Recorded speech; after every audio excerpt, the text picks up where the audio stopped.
The beginning of Western civilization does not begin here. It does not begin here. It begins here in Egypt. Western civilization begins in Africa. The builders of the Great Pyramids was a demonstration to the entire world of the power of central government. It was not built by slaves.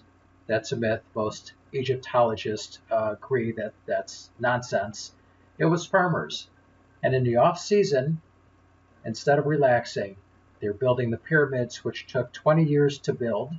They certainly knew what hard work was, and they certainly knew all about mathematics, and it was absolutely important for them that they had the right answer.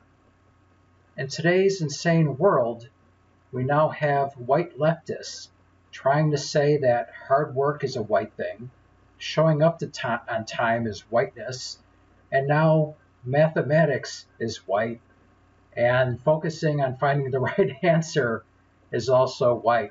And I can't think of anything more racist to say to black people or Hispanic or Asian or anybody else that these things are somehow white. That sounds like something a Klan member would say. Not only is it unbelievably stupid and not true, but how is this supposed to help anyone? So these white leftists that think they're heroes putting on their cape, thinking they're saving people, they're the Nazis they claim to be fighting. They're the racists they claim to be fighting. And somehow they have all this power in our upside down world. Without ancient Egypt, there is no ancient Greece as we know it. The affluent people of Greece sent their children to be educated in Egypt. Ancient Egypt, that's where we get our calendars from. When you look at the pyramids, also how central government structured, trade, peace treaties, warfare, religion, fashion, makeup, culture, so much from ancient Egypt. Once again, ancient Greece as we know it doesn't happen without ancient Egypt. So the latest insanity, mathematics is somehow white supremacy culture, absolutely insane, and such a racist thing to say. Mathematics is the purest form of finding the truth that we have, but it can't be used for all scenarios. But when you think of the purest form of truth, 2 plus 2 equals 4, 2 times 3 equals 6, if A equals B and B equals C, then C equals A. If A is true and B doesn't equal A, then B is false.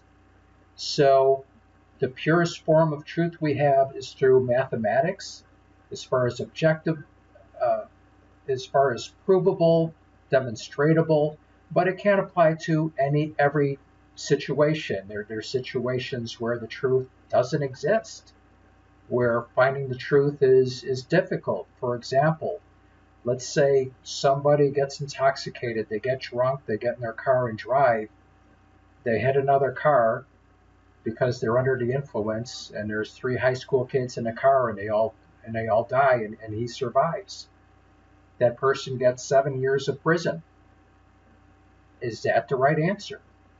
Is 5 years the right answer? Is 10 years?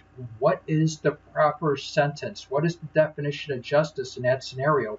What's the right answer? Well, you can't use mathematics, and there is no right answer. So often finding an answer to something is very difficult. It's not pure like it is in mathematics.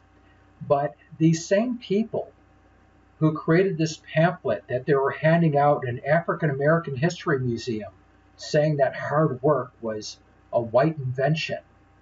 Can you imagine that showing up on time was somehow a white invention? How does this help anyone?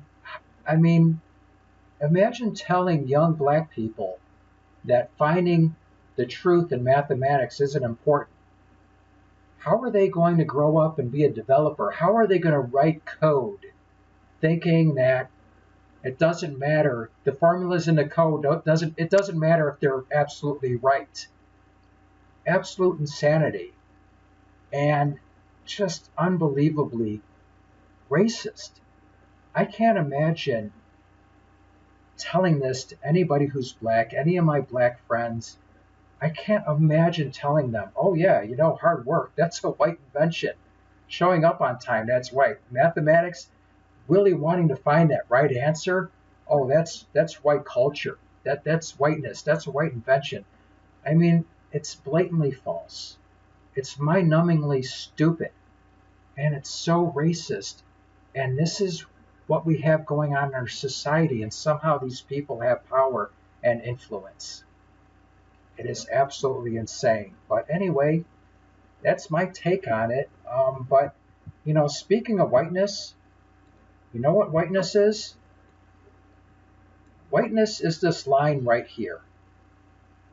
If your ancestors were from France, you're white. If your ancestors were from Spain, you're a person of color. So this is that magical line right here that determines whiteness.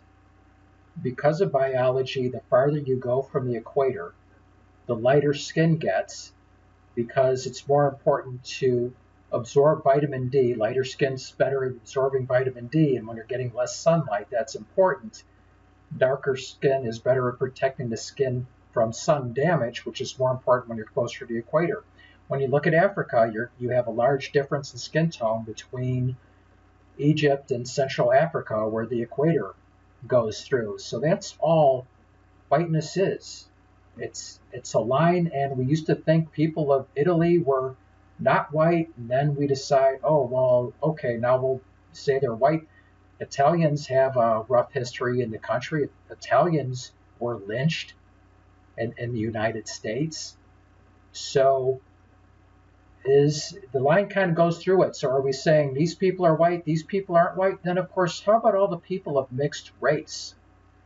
So this whiteness is completely a human construct. They're trying to say that being male or female is a human construct. No, that's biology. There are clear biological differences between men and women. There's a reason why there's as many dunks in an average NBA game, twice as many as the most dunks ever in a total WNBA season. There's a reason for that. But no, we're told that's a human construct, but whiteness, that's real. It's a human construct. People of Italy, oh, well, you're not white. Oh, now we're going to decide that you are white. Completely human construct. And we're focusing so much on this insanity. People looking through lenses where everything is related to race. What the hell kind of insane society are we now living in? How does this help? This obviously hurts people, especially people of color, especially black people, to be poisoning children with this crap. Absolutely hurts them. It has to stop. And now we're on a global stage. You think they're promoting this crap in Japan, in China, our chief competitors on the global market? And you think that indoctrinating our kids with this poison is going to make them more competitive in the future with people in other countries that aren't being poisoned with this nonsense? And I don't know when it's going to stop. I look around at this country and it's like, what the hell happened? But anyway, that's my take on it. Please let me know your thoughts. Thanks for watching. Until next time. Cisco, do we have to leave all our good friends now?